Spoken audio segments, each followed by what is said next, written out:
തിരുവഞ്ചൂർ രാധാകൃഷ്ണൻ മാധ്യമങ്ങളോട് സംസാരിക്കും. കേട്ടതിന് ശേഷം നമ്മളൊരു നിഗമനത്തിലെത്തി. ആ നിഗമനം റിപ്പോർട്ടിൻ്റെ അടിസ്ഥാനത്തിൽ KPCC കൊടുക്കുകയും ചെയ്തു. KPCC മാത്രമല്ല, എന്നെ ഈ കാര്യം നിയോഗിച്ച നേതാക്കന്മാർക്കും ഞാൻ ഈ റിപ്പോർട്ടിൻ്റെ ഒരു കോപ്പി കൊടുത്തിട്ടുണ്ട്. ഇനി ആ റിപ്പോർട്ടിനകത്തെ വിവരം ഞാനായിട്ട് പുറത്തു പറയുന്നത് ശരിയല്ല.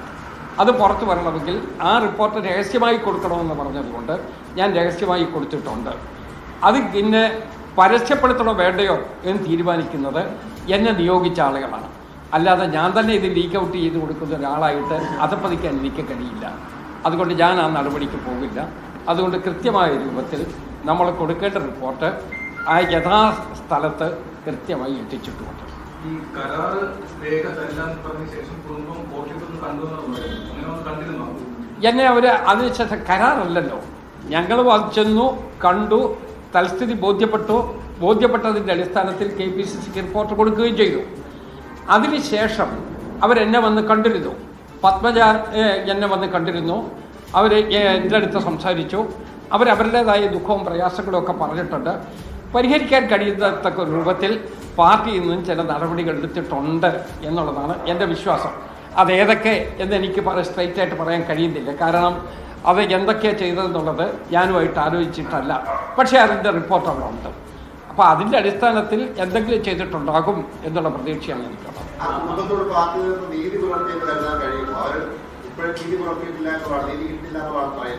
എങ്ങനെയാ? അല്ലല്ല, നീതി അനീതി പറയേണ്ട ഒരാൾ ഞാനല്ലല്ലോ.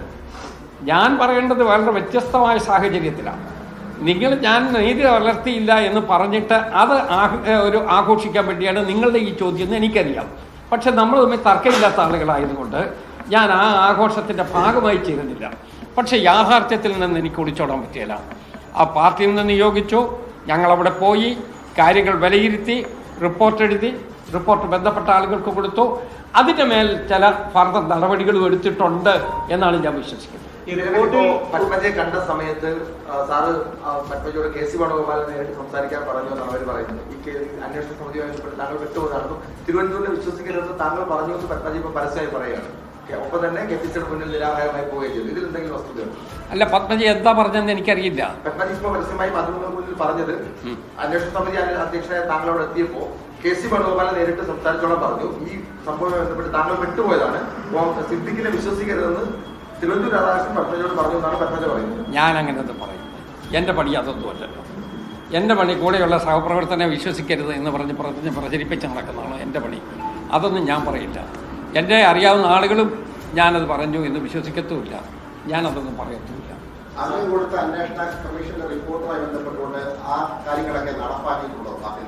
അല്ല, ഭാഗികമായി ഞാൻ പറഞ്ഞല്ലോ. ഞാൻ ഈ പറഞ്ഞ കൂട്ടത്തിലെ അവസാനത്തെ സെൻറ്റൻസ് അതാണ്. കുറേ കാര്യങ്ങൾ നടപ്പാക്കിയിട്ടുണ്ടാകും എന്നാണ് എൻ്റെ വിശ്വാസം എന്ന് ഞാൻ പറഞ്ഞു.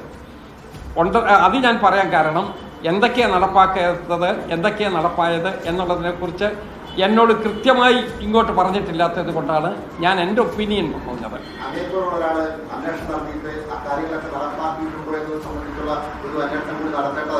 വരട്ടെ, അത് അന്വേഷിക്കേണ്ടി വന്നാൽ ആ സമയത്തല്ലേ ഉള്ളൂ.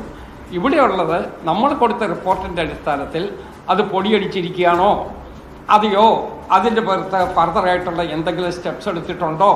ഞാൻ മനസ്സിലാക്കിയിട്ടുള്ളത് ഫർദറായിട്ട് ചില സ്റ്റെപ്സ് എടുത്തിട്ടുണ്ട് എന്ന് തന്നെയാണ്. അപ്പോൾ അതുകൊണ്ട് അത് ഏത് ഘട്ടം വരെ എന്നെനിക്കിപ്പോൾ പറയാൻ കഴിയില്ല. അതേതായാലും അതിൻ്റെ ഒരു പരിഹാരം ഉണ്ടാക്കും എന്നുള്ള ഒരു പ്രതീക്ഷയിലാണ് ഞാൻ ഇരിക്കുന്നത്.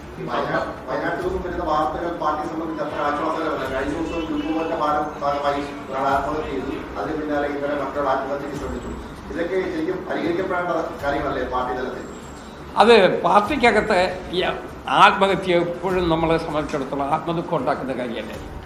അതിൽ വേദനയില്ലാത്ത ആളുകൾ ആരാണ്? അതല്ലല്ലോ പ്രശ്നം. അതിൻ്റെ റീസൺ എന്താണ് എന്ന് കണ്ടെത്തണം. ആ റീസണ് നമുക്ക് അതിൻ്റെ നന്നായിട്ട് കൃത്യമായ അതിൻ്റെ ഒരു ചികിത്സ ഉണ്ടാകണം. അതല്ലാതെ ആത്മഹത്യയാണല്ലോ ഇതിനൊക്കെ ഒരു പരിഹാരമാർഗം. അങ്ങനെ ഒരു സാഹചര്യം ഉണ്ടാകരുതായിരുന്നു എന്ന് തന്നെയാണ് എൻ്റെ അഭിപ്രായം. പക്ഷെ എന്തൊക്കെയാണെന്നുള്ളത് അതിന് ഫർദറായിട്ട് ഒന്ന് പരിശോധിച്ചെങ്കിൽ എനിക്കും ഫൈനലായി പറയാൻ പറ്റും. അന്വേഷണം നടത്തി റിപ്പോർട്ട് നൽകിയിട്ടും പാർട്ടി വിഷയം വഷളാക്കിയെന്നൊരു അങ്ങനെ ഒരു അഭിപ്രായമുണ്ടോ? എങ്ങനെ അന്വേഷണം നടത്തി താങ്കൾ റിപ്പോർട്ട് നൽകിയതിനു ശേഷവും ഈ വിഷയം പാർട്ടി വഷളാക്കിയെന്നൊരു അഭിപ്രായമുണ്ടോ? അതല്ല, അവിടെ അങ്ങോട്ടും ഇങ്ങോട്ടുമുള്ള കുറേ ഒരു ഇഷ്ടയില്ലായ്മയുടെ പ്രശ്നമുണ്ട്. ആ ഇഷ്ടയില്ലായ്മയുടെ പ്രശ്നം പരിഹരിക്കുന്നതിന് വേണ്ടിയുള്ള മറ്റ് പൊളിറ്റിക്കലായിട്ടുള്ള ഡിസിഷൻ കൂടി വരണം. അതൊരു പാർട്ടി ചെയ്യാതിരിക്കില്ലല്ലോ, അതിനു വേണ്ടിയുള്ള പരിശ്രമം ഉണ്ടാകുമല്ലോ. അങ്ങനെ ഏകോപിച്ച് പോകുന്ന ഒരു സന്ദർഭമാണ് ഇവിടെ ഇന്ത്യൻ നാഷണൽ കോൺഗ്രസിനെയും UDF-നെയും സംബന്ധിച്ച് വയനാടെന്ന് പറയുന്നത് ഞങ്ങളുടെ ഏറ്റവും പ്രധാനപ്പെട്ട ഒരു സെൻറ്ററാണ്. ഒരു കാലത്ത് ഞങ്ങൾക്ക് 3 MLA-മാർ അവിടെ ഉണ്ടായിരുന്നു. ഇപ്പം തന്നെ നല്ല രൂപത്തിൽ ഞങ്ങൾ പ്രതിനിധാനം ചെയ്യുന്ന ഒരു കോൺസ്റ്റിറ്റ്യുവൻസി ആയിട്ട് അത് നിൽക്കുകയാണ്.